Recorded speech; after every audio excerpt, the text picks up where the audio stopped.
means of quote unquote tying down Russia, tying down its resources, its manpower, so that it is in no position to help or assist Iran, which now looms on the horizon as a new target array for the U.S. and Israeli armed forces. That may be true. I find that extremely dangerous and very, very difficult to accept, but it's not impossible. Let's keep the Russians tied down. The problem is that while the Russians have a lot of ground forces involved in this, when you look at the technologies that are required to assist somebody like Iran, they don't extend to ground troops. Yeah.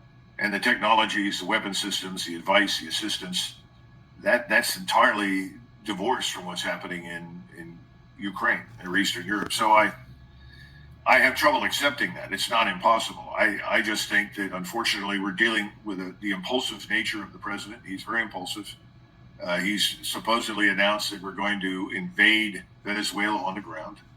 I haven't seen his statement per se, but I've seen these things on X telling us that he's now made this commitment. That could turn into the largest Latin American crusade against the Yankee North that we have ever witnessed. So I hope that's not true. But I don't see any sense of economy. Now, when I say that, usually when you go into any conflict, you want to isolate your opponent and you want to minimize the assistance and support your opponent may get. That's called practicing economy of enemies. We, on the other hand, seem to be determined to make as many enemies as we possibly can.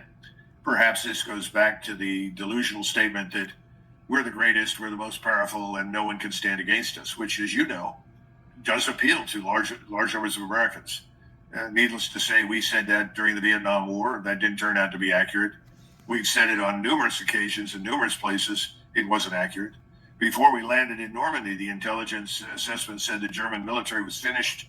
They were demoralized, couldn't fight, and the landing should go very, very well without much difficulty. Well, we landed on the 6th of June. We never broke out until almost mid-July. So much for the weakened and incapable German force.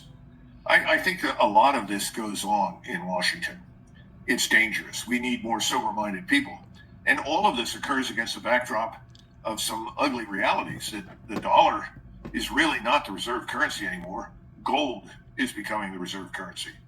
And our bond market is very fragile. And when that finally collapses, and I think that's coming, we're going to have a tough time holding our own financial system and economy together. And the disease that we have with debt